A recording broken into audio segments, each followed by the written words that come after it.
I need to make a little confession to you. So let me use discretion first. No, there are those that are of little faith. Hey, it's quiet. I think we're dealing with a subject that is not very much dear to my heart, the trumpets, the punishment. That's my little secret. I don't like the trumpets, I like the gospel.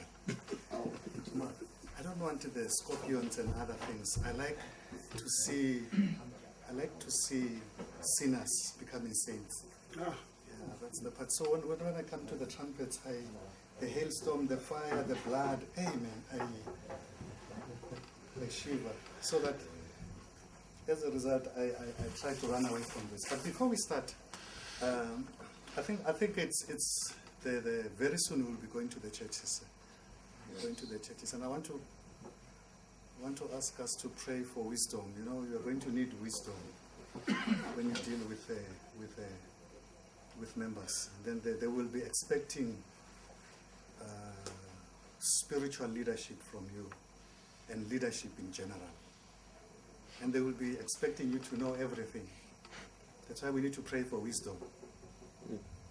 They will be expecting to know everything. That's why we need to pray for wisdom. Solomon was right when he prayed for wisdom. And God gave him wisdom. And also, let's pray for spiritual discernment.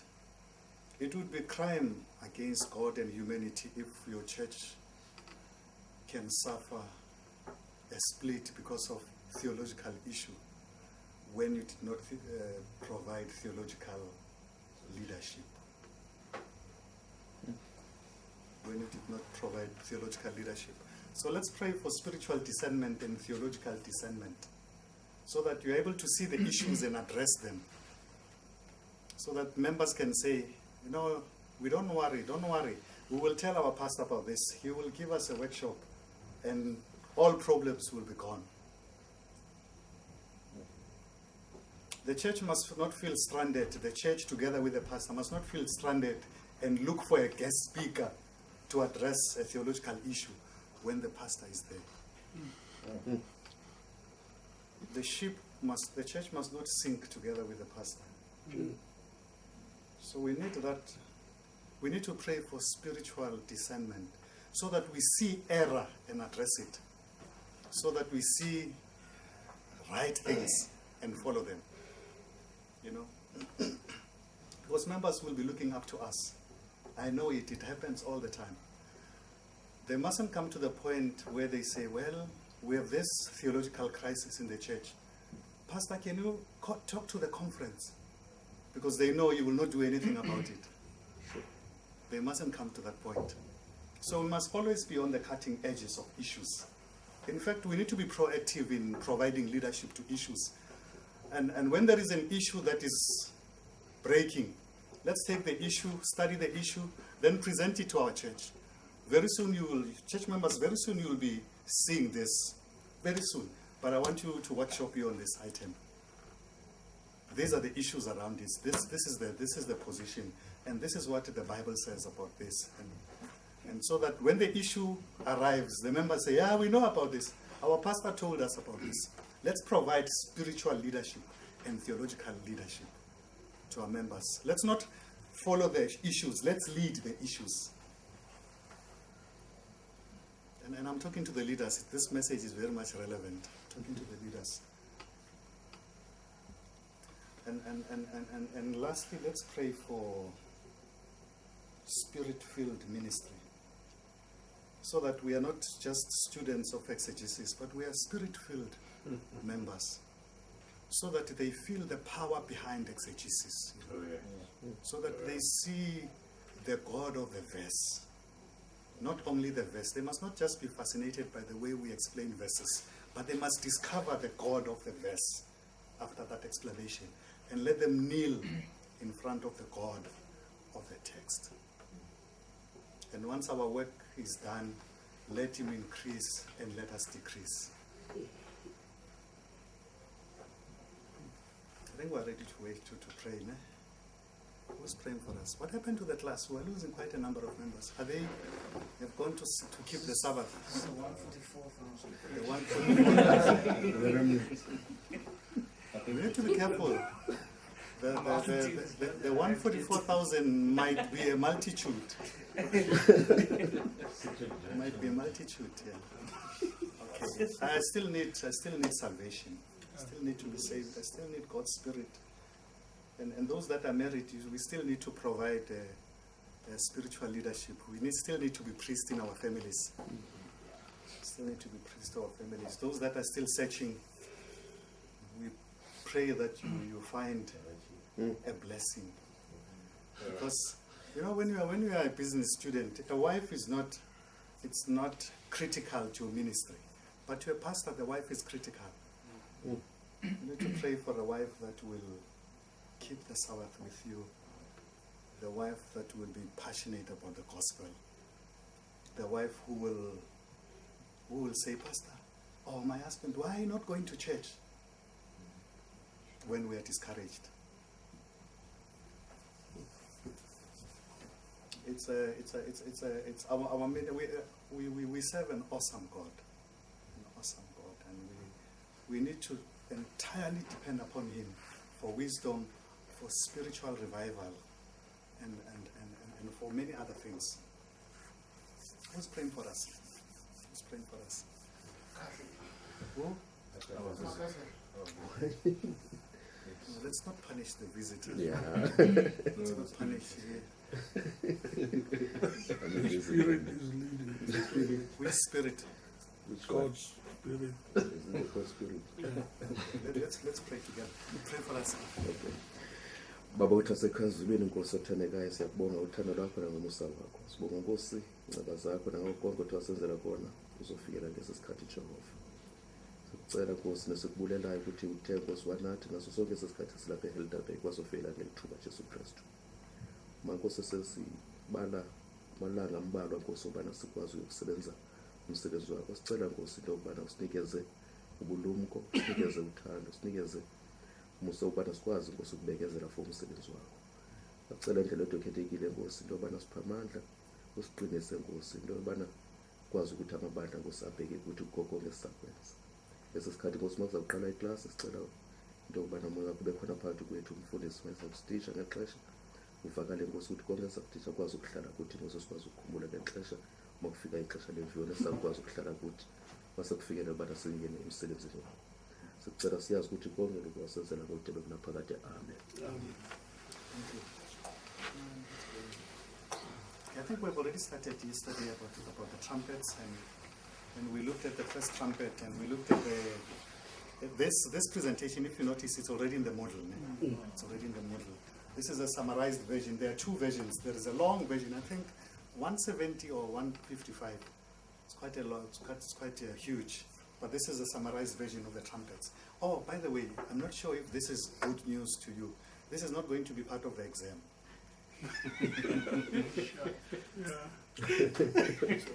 Mongani is disappointed. He believes in punishment. This is not going to be part of the exam. He will not be punished. Simply because He won't be punished. I think people will be punished. So let's not. We don't want you to go through punishment and discuss the punishment of others. So this is not going to be part of the exam. But any other thing is going to be part of the exam. So any other thing.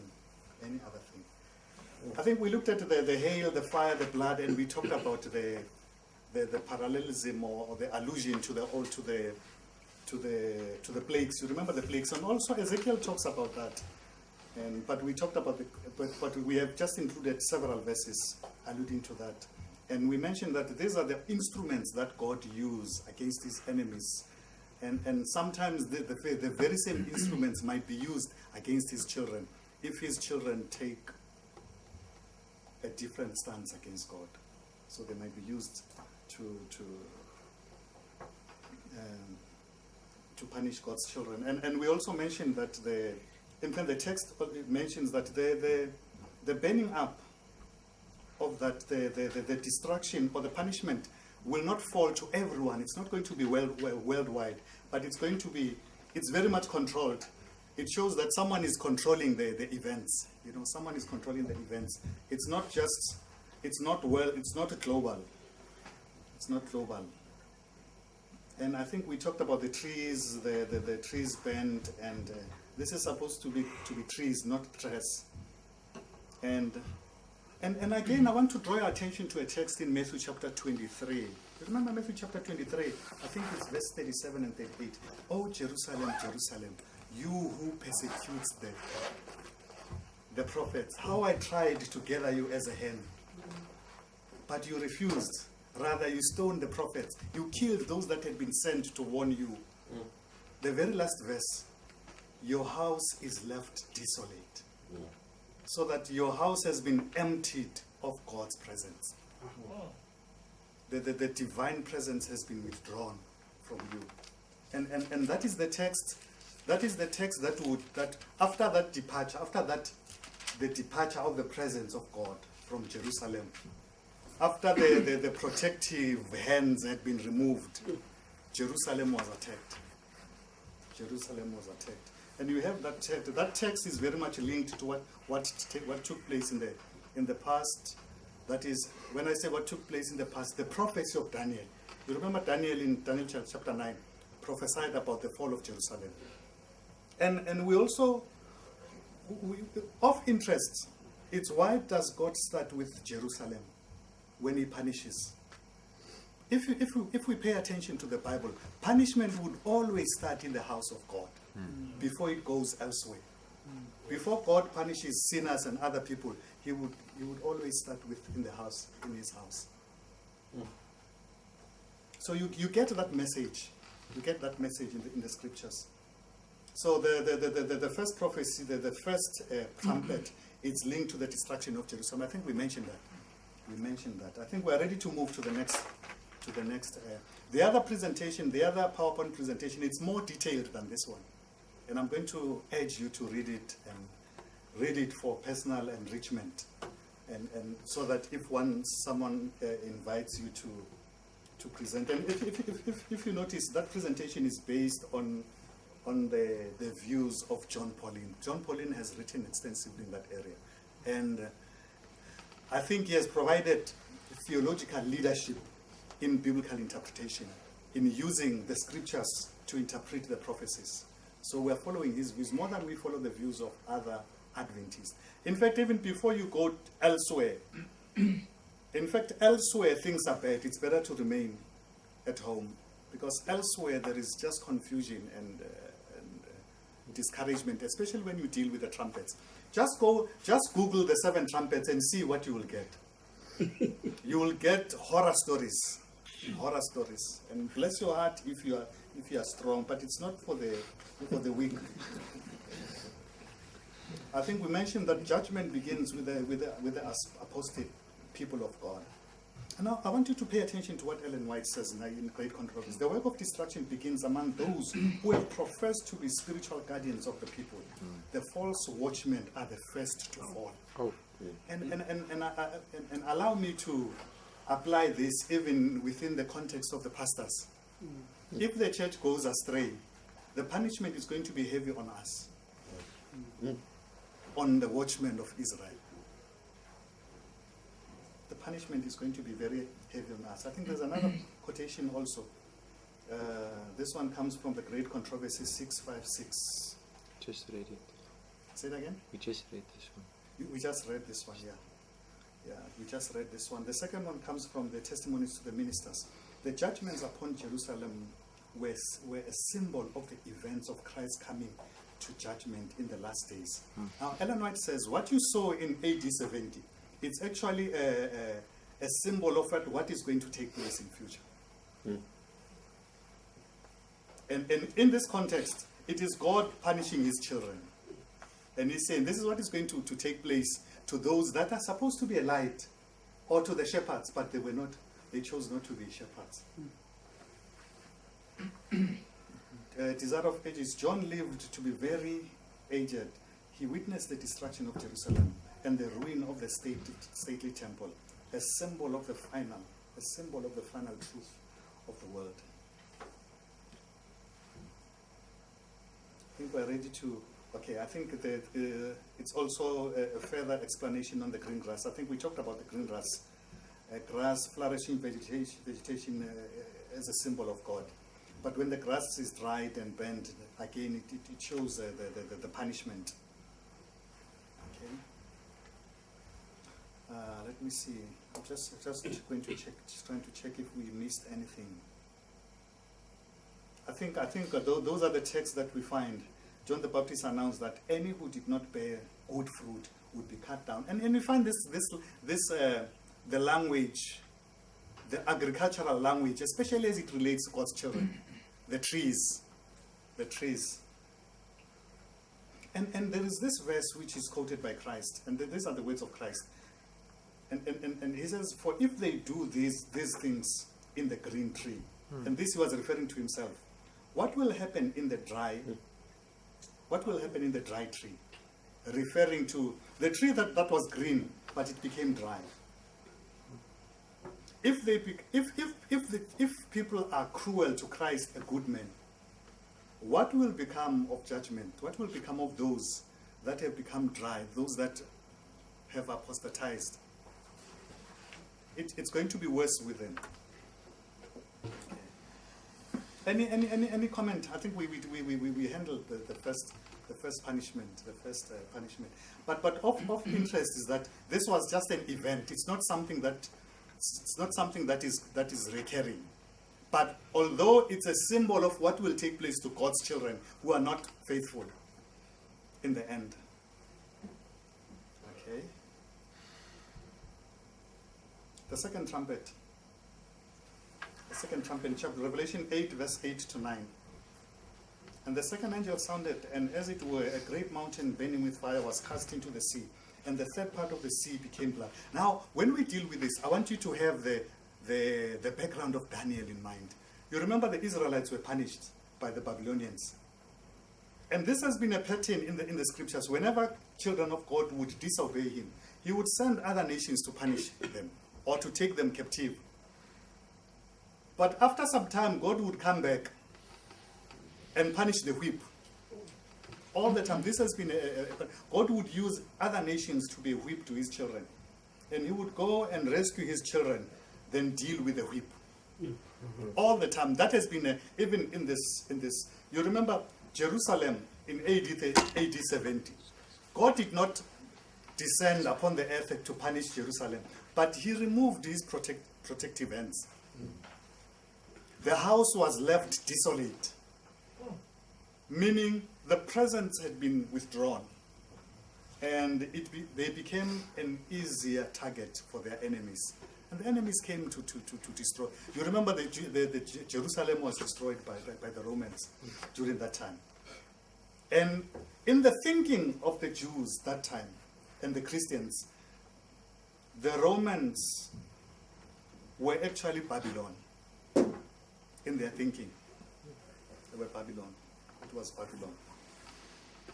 And you remember when we were dealing with the churches, especially with reference to the history, the developments among the 7 churches, how they experienced life, how it was difficult during the time of the Roman Empire, during the time of John. It was difficult. And at that point, when they thought of Babylon, they thought of the Roman Empire. At that point, it was the oppressive power. And you remember we also, we read a little portion of history where the Jews, during the time of John, during the time of the 7 churches, they became hostile to the Christians simply because when the Roman Empire attacked Jerusalem and destroyed the temple, the Christians did not help them to resist. You remember that story? It was in relation to this. But now we're looking at the story from the trumpets. I'm trying to help us to link issues. So these issues are not separate. It's just a progression and recapitulation. It's the same story, but related within the context of the trumpets. But it's still the same story. It's still the same story. But it's time, it's payback time. The second trumpet, and the second angel sounded, and as it were, a great mountain burning with fire was cast into the sea. Now, of interest, even in this prophecy, the mountain, if you notice, in the past, Babylon was referred to as a mountain. If you study the writings of Jeremiah and the writings of the other prophets, when they would refer to Jerusalem, Babylon, they would refer to Babylon as a mountain. And of interest, the same word is also used in this context, the seventh trumpet. And the second angel sounded, and as it were, a great mountain burning with fire was cast into the sea. And the third part of the sea became blood. Now the third part of the sea, again, we get that the punishment is controlled. It's not just arbitrary. It's controlled. And there died the third part of the creatures which were in the sea, even they that had life. And the third part of the ships were destroyed. Now the great mountain, in the Old Testament, and also I think we have already mentioned that it's a symbol of people, a nation or power. But in the context of Jeremiah 51, the great mountain, it's actually Babylon, the ancient Babylon. The ancient Babylon. But the same imagery is used in the book of Revelation. Again, we are informed that the books of Daniel and Revelation are very closely linked. Very closely linked. And what you see in Daniel, what is predicted in Daniel is actually fulfilled. And some of the stories that you find in Daniel, they are not just stories.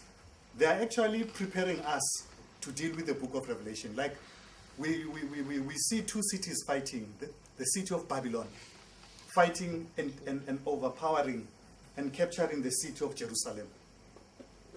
And you may look at it and think that it's just a political battle. You know, someone is stretching their muscles against the weak. But the stage is being set to deal with the book of Revelation. Once you get to Revelation, there are two cities that are fighting.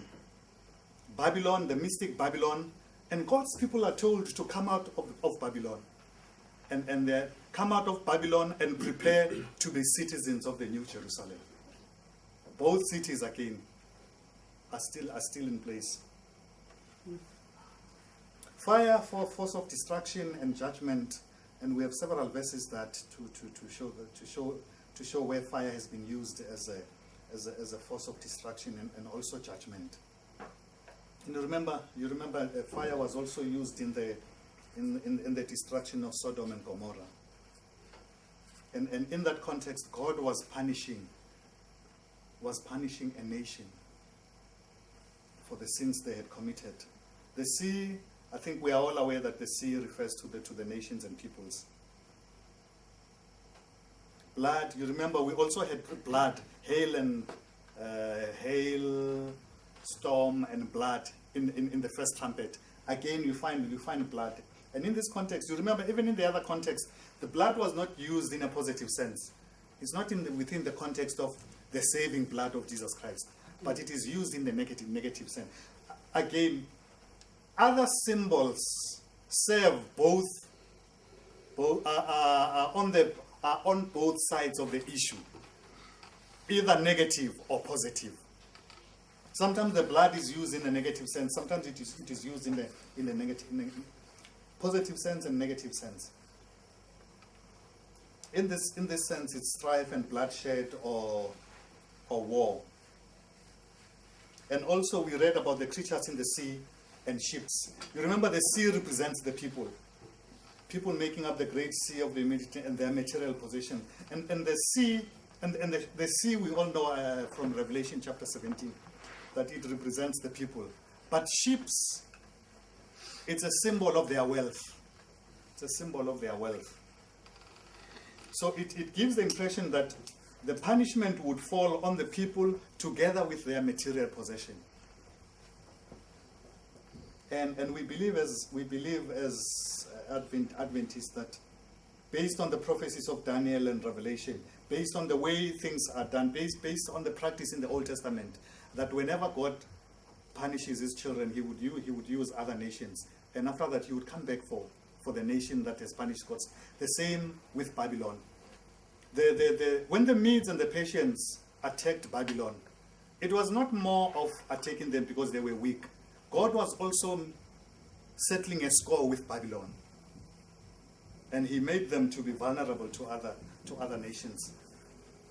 And so the great mountain in this context it's the Roman Empire. In fact, during that time, when the Christian people who were reading this letter, the first century church, the New Testament church, when they received the writings of the book of Revelation, and when they were dealing with this prophet, the second trumpet, to them it was clear that it was referring to Roman Empire. It was very much clear that one day God is going to punish this mountain, this great. To them, it was a great mountain. You remember Christ saying to his disciples, and many people miss the context of that verse. You remember Christ saying, discussing faith. If you have faith as little as a mustard seed, you can say to this mountain, move. Many people look at that as a mountain, as physical. But in the thinking of the Jews that time, and the thinking of the Christians, the mountain was this kingdom which was oppressive to them.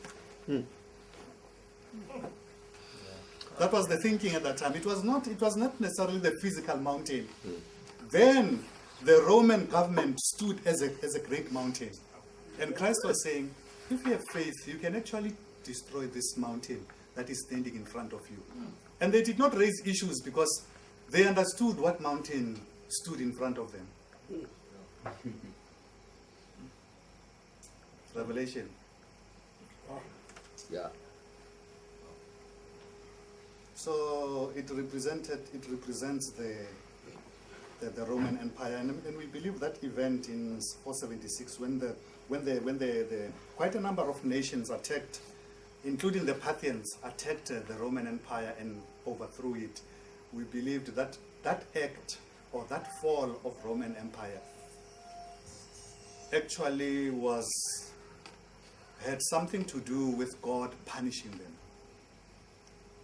for punishing his children. Those several nations that attacked the Roman Empire. The Roman Empire persecuted the Christians. You remember Jerusalem, the Jews crucified Christ, and they even pledged that, you know what we have done should be, we don't mind, we can be punished for what we have done. And God, and Ellen White mentioned that God actually is going to answer that prayer. And you read that it was that prayer was recorded in the scroll. And of interest, I'm not sure why it was recorded there. But as a reminder, remember, God has a way of remembering. The trumpets are for God to remember. Sometimes he remembers to save us. Not that he forgot. It's not because God has amnesia. No. To remember simply means at the right time God will stand. At the right, not necessarily that he forgot. The theology of remembering. Roman Empire also rejected Christ and also persecuted his children. So the first two plagues affected the Jews and the Roman Empire. Are we still moving together? These are the trumpets. I'm not sure how when one preaches the trumpets, how do you preach the trumpets? I need to try it with my kids and preach and run a devotion on the trumpets and see if it will work before I take it to the pulpit. The third trumpet, and the third angel sounded, and there fell from heaven a great star. And this is one of the third trumpet is there's very much controversy around this. A lot of controversy about the angel, this great star. And the third angel sounded, and there fell from heaven a great star burning as a torch, and it fell upon the third part of the rivers. Again, the third part. The third part, there is control. You can't fall arbitrarily over the whole world, but just on this. Someone is controlling. You remember when we were dealing with what? With the seals. With the seals. We also saw that control. That control. Especially with the fourth seal. The fourth seal, the pale horse. It fell upon the third part of the rivers and upon the fountains of waters. And the name of the star is called the wormwood. And the third part of the waters became wormwood. And many men died of the waters because they were made bitter. Now, there's a lot of controversy about this. A lot of controversy. Some even suggested in this province, the great star, Satan. You have a problem with that it's Satan. I wanted to say Islam. Some have suggested Islam. Some have suggested Islam. Some have pointed fingers to certain individuals in history, even to innocent folks who did not affect the one-third of the rivers, but the fingers were pointed at them. And it's in prophets, it's very easy to do. You remember David Koresh? David Koresh. He declared himself to be, at some point he felt he was the Messiah. He was the Messiah. And unfortunately, almost all the occults would have a strange understanding and interpretation of the book of Revelation. Almost all of them would have this strange, and there's this fascination about strangeness. When something is strange, people tend to follow that thing. When something is strange, when there is pain and persecution and self-denying and submitting control to others and brainwashing, people are attracted to such things. Yes. Wormwood, yes. What is wormwood? Where does it come from? Where does it come from? What's the background of the word? Wormwood. Wormwood that I know is good for you. The wormwood that you know, I know is good for you. That's why I'm asking, where does that come from? it's good for you. Yeah. Okay. It's out. It's Yeah. bitter. It's a tree that is bitter. Vet wel uit. Yeah. But it is used in this context as it's in a symbolic fashion. Yeah, that's what I'm saying. In that sense there, it's bad. Yeah. Oh yeah, it's not positive. It's bitter. Yeah, it's not positive there. Yeah, it's bitter. And many men died of the waters because they were made bitter. Well, Pastor, I'm under the impression, or I was under the impression, maybe I'm wrong, that the fifth trumpet is Islam, not the third. Yeah, some would point to this one. Some would point to the falling one, the falling star. Ne? Is it the falling star? It's the beast out of the pit. No, the fifth one is wrong. Yeah, there is another one there. Yeah. Some would point to this one. Some would point. That's fallen. Look, we must make the book of Revelation talk to the book of Daniel. Look at Daniel chapter 2, from Babylon until the kingdom of the stone. What happened? Peter? You postponed it. Peter. If You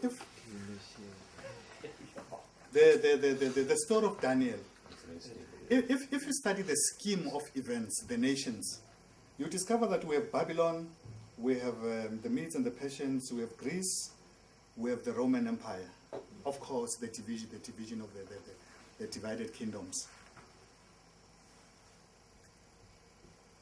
I don't see it on my screen. Okay.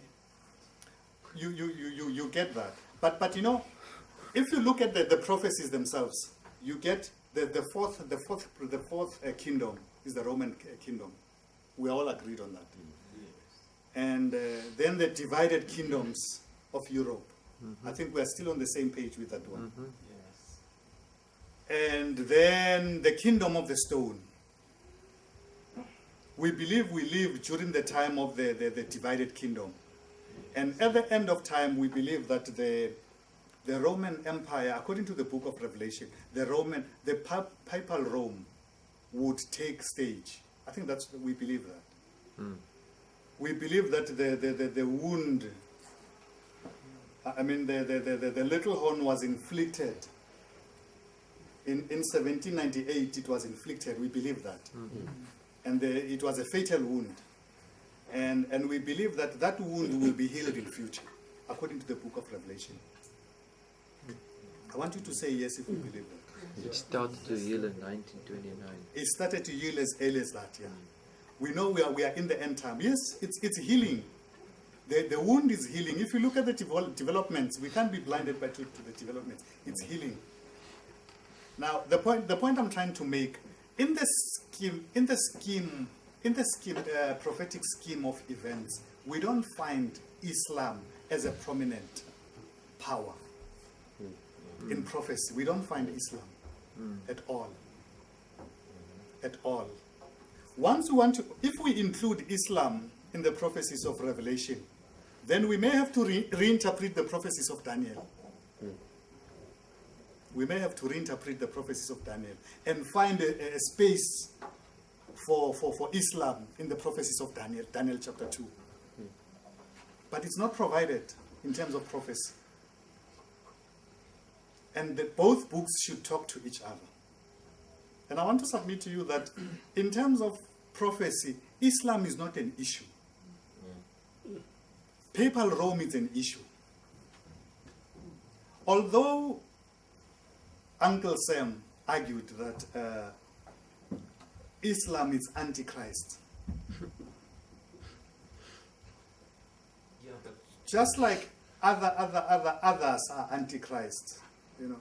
But we don't have Islam as a prominent, at least in prophecy, we don't have the prominent. I think Islam is imposed in the book of Revelation. Pastor, I agree fully with you. There's only one thing that makes me wonder. It was the prophecy, I think it's the fifth trumpet of the 5 months. it is How Josiah Leach predicted the exact date when the Turkish Empire will fall. You know, the year, the month, the day. Yeah. So, Yeah, there are 3 views to that. One of them is that of the. so the but Turkish- he predicted it before the time. It was published in the newspapers, and it happened on that exact date. Now that makes me wonder about. But how do you put it in the scheme of events? How do we put it in the scheme so that the books can agree? That is my question. Yeah.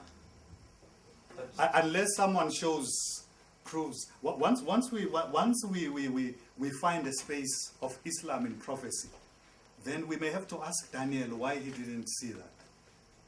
But does it have to see that? Because Islam is, it's just a short part that it's playing there, or the Ottoman Empire, the fall of the Turks. I mean, it's a punishment from God and not necessarily a world power. Because yet again, the description is just, he's not allowed to kill those saints, but is allowed to persecute them. Let's discuss it when we get to the fourth. Is it the fifth? The fifth. There's 2 powers. Sorry, Pastor. There's 2 powers that's not mentioned in Daniel, that you see in Revelation. It's USA and France of Revelation 11. So atheism. You see maybe a bit in Daniel 11, but not much. Just backtrack a little bit. You say the United States. It's not Not mentioned. in Daniel. That's what Yes. but it's in Revelation. So maybe the same with the Islam. It's not in Daniel, but it's in Revelation. Is America an issue, or the Papal Rome an issue? I see America as playing a supporting role to the Papal Rome, giving power more than being prominent. Unless you argue for Islam providing supportive role, but playing a major role, it creates a little difficulty. Again, you understand why I hate the trumpets. Hey. Because I lose friends when we deal with trumpets.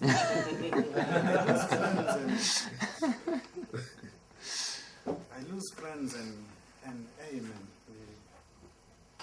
I wish we can remain friends and stay away from the trumpets and just stick to the gospel. I think we've done Peter, don't touch anything.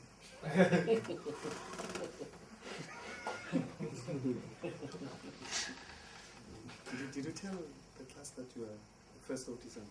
Not yet. That's not too. 1st of December. Get you married. Not yet. No, you'll have to tell them. It's full.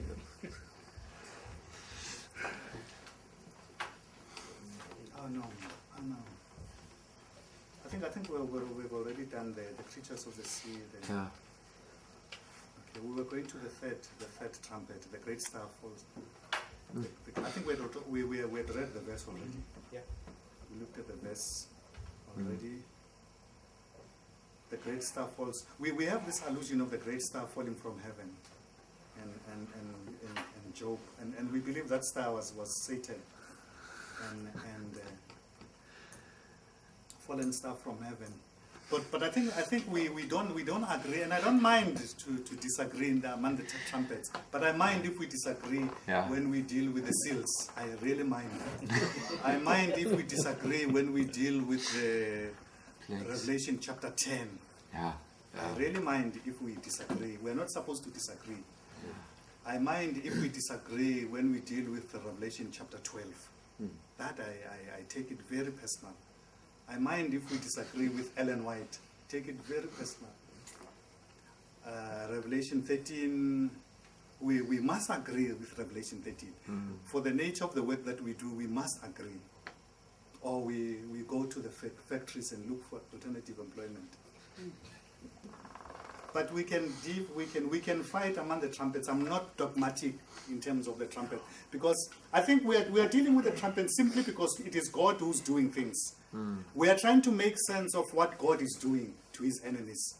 And sometimes we disagree. We say, no, I don't think he was beating that one. He's beating that one. Some might say, no, he's using Islam to beat. No, it's not Islam, the text. And you look and you kill like tennis ball, you know. I don't mind. We can play. We can. But I think this is not the gospel. It's a fruitful discussion. It's a fruitful discussion, and I'm happy that when in the development of our doctrines, we don't have a doctrine of the trumpets, so that we can fight. You know, we don't even look at the trumpets. We don't look at the trumpets, and for some reasons, Ellen White is silent in terms of the trumpets. You get her comments with the first trumpet, with the punishment of God's children, and after that she doesn't give attention to Rome and other places, but he gives attention to other things in building the church. Of course, we understand the role of Ellen White, and she's not even she wrote the Great Controversy, and she was giving us the philosophy of history, the divine philosophy of history. And she doesn't have a subject where she deals with the trumpets. She might deal with little things, here and there. And even in Revelation chapter 7, she doesn't deal with that item. She feels that it's okay when I describe other things, but don't ask me to give you a lecture on 144,000. She doesn't want to get into those things. And she feels, and when she does that, I think she's simply saying that is not important. And I want to believe that with the trumpets, it's a fruitful exercise when we do it, but I wouldn't want to persecute anyone with the trumpets. Because I will disagree with so many people if I test you with the trumpets. Someone will say Islam and I disagree with that. And what do? I can't impose my disagreement. So it's better to shy away from it, Peter, so that we remain friends. Fell upon the rivers and fountains of waters. I think we are aware that the pure fountains of rivers are the source of life. Rivers are the source of life. And it gives the impression that here's life, the fountains and the water. But the wormwood comes and the star falls on that. And after that, the waters are corrupted and people die. Something that was intended to give life, water, is corrupted and it becomes bitter. It becomes bitter. I think the issues here are the salvation is intended to give life, but it is corrupted. It is affected by. You remember when we started, we mentioned that God is using different ways of punishing. if you are disobedient, he allows you to be, he removes spiritual discernment from you. Because we are disobedient, then he removes the spiritual discernment. But if we are obedient, he enriches our spiritual discernment so that we can see error and avoid it. We can see the truth and run after the truth. But if we are disobedient, and what do I mean by disobedient? To be disobedient. To me, obedience, it's actually worship. Oh, what do I mean by that? It comes from the book of, is it Genesis chapter 17? Genesis, is it chapter 19? No, it's not 19. You remember the story where Abraham took Isaac? 22. 22. 19 is it's the Lord living. 22. And he tells the two guys, he says, remain here. I and the little lad will go a little bit yonder to worship. Then we'll come back. And you what was he going to worship? Killing his son, was it worship? It was not. Worship was not the act of doing it. Worship was the obeying the one who called. I'm going to worship when I obey what I don't have to understand what I'm doing. He understands what he has commanded me to do. So I'm just going to do it. I can't go with these guys because they will not I don't understand what I'm going to do. So I can't invite company. Let's close it. Let's close it.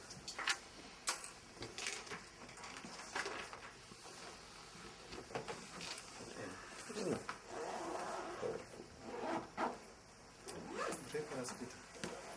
And we're going to do a little speech after this. Or not today.